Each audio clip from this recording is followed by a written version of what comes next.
apa yang perlu dibawa oleh jamaah-jamaah Masturah ketika pulang, ketika wafsi. Maka ini perlu diperhatikan. Sebenarnya maksud daripada jamaah Masturah itu, setelah mereka keluar di jalan Allah 3 hari, 15 hari, 10 hari, 40 hari. Apa sebenarnya yang dikehendaki?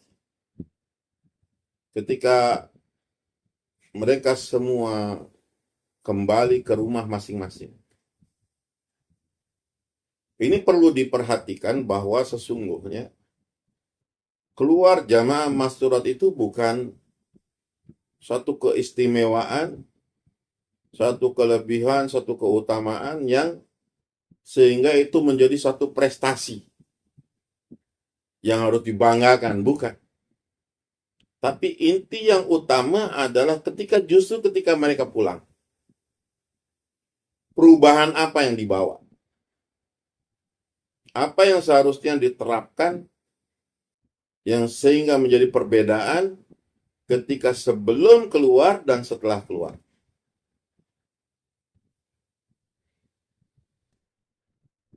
Yang pertama sekali adalah kerisauan dakwah. Kerisauan umat. Ini adalah warisan terbesar dari Nabi kita Muhammad SAW dan juga dari ibunda kita Siti Khadijah radhiyallahu anha. Dan inilah yang paling sulit untuk diwujudkan, ditiru oleh wanita manapun, kecuali oleh wanita-wanita beriman.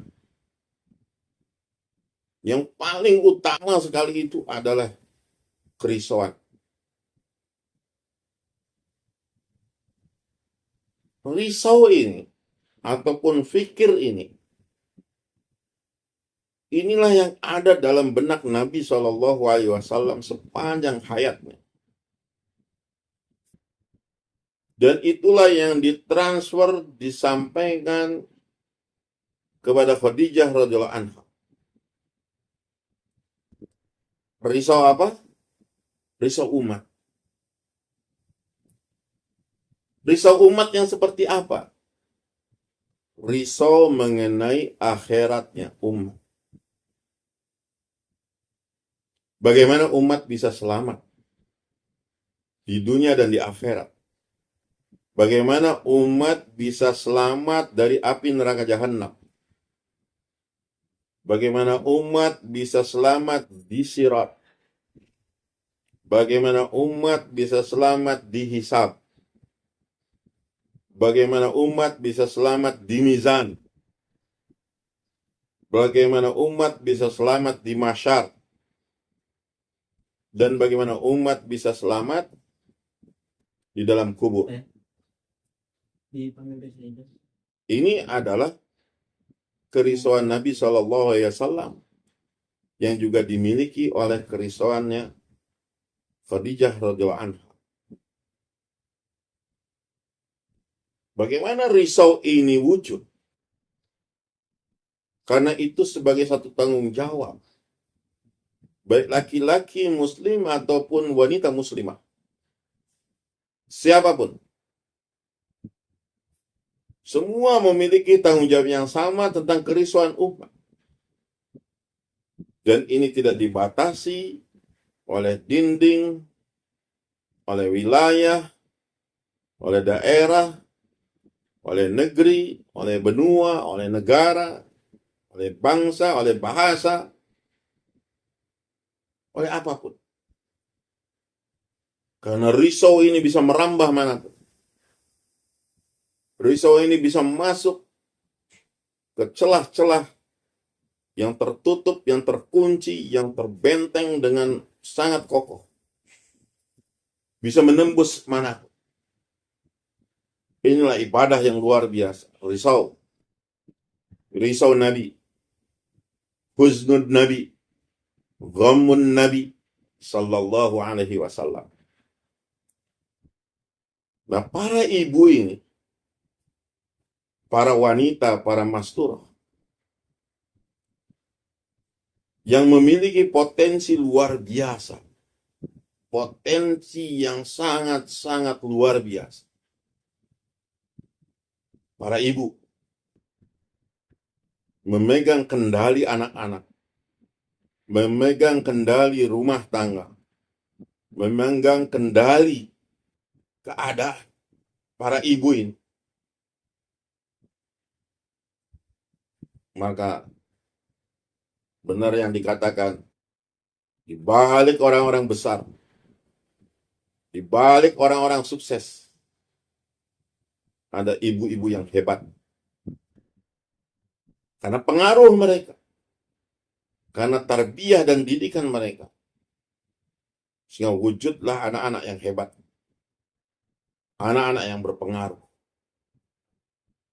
Nah, seandainya potensi ini diabaikan, disia-siakan, maka yang berubah, yang seharusnya ma'ruf jadi mungkar, yang seharusnya kebaikan menjadi keburukan, yang seharusnya manfaat jadi mudarat. Ini yang dikhawatirkan. Maka para ibu pulang ke rumah masing-masing itu dengan membawa pikir dan risau. Sebagaimana Khadijah radhiyallahu anha, setelah suaminya menjadi nabi, risau itu menguasai dirinya. Berbeda. Jauh berbeda. Ini yang menjadi satu luar biasa perbedaan itu. Apa perbedaannya? Risaunya. Sudah tidak memikirkan lagi bisnis, sudah tidak memikirkan lagi perdagangan dan lain sebagainya. Hanya semata-mata memikirkan umat. Bagaimana sih yang disebut dengan kerisauan itu? Apalagi risaunya seorang masturah. Kita meniru sebagaimana risaunya Ibunda Khadijah radhiyallahu anha. Apa yang beliau lakukan? Setelah mengetahui bahwa suaminya adalah seorang rasul, seorang nabi,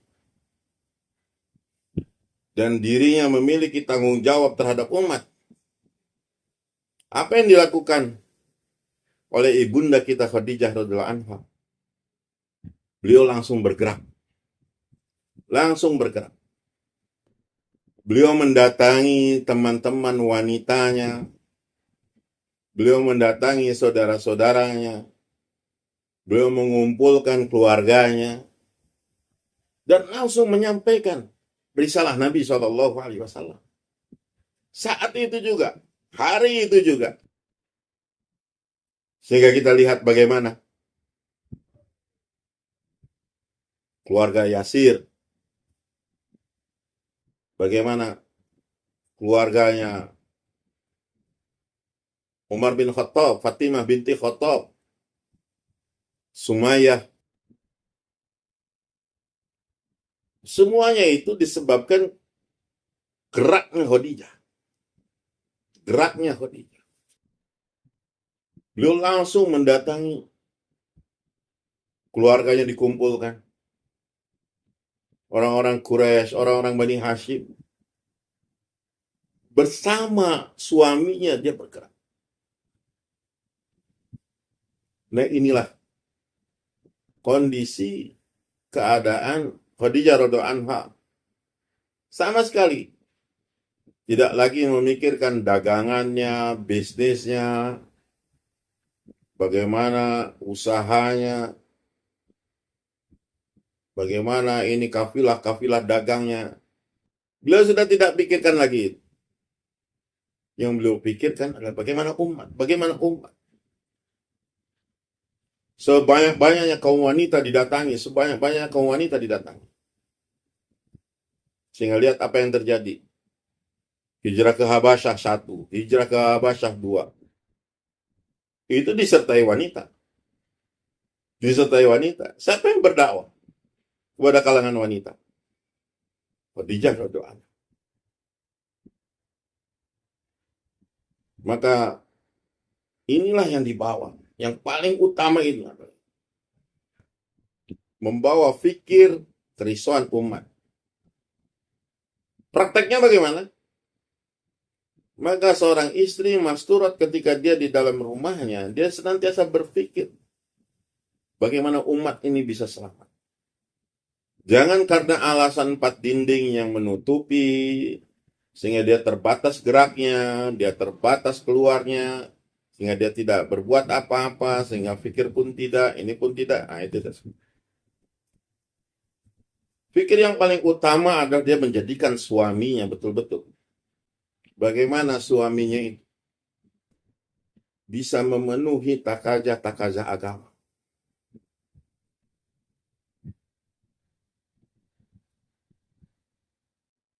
Dia berusaha dan dia berpikir bagaimana melalui suaminya dan juga dirinya, juga anak-anaknya, saudara-saudaranya, orang tuanya.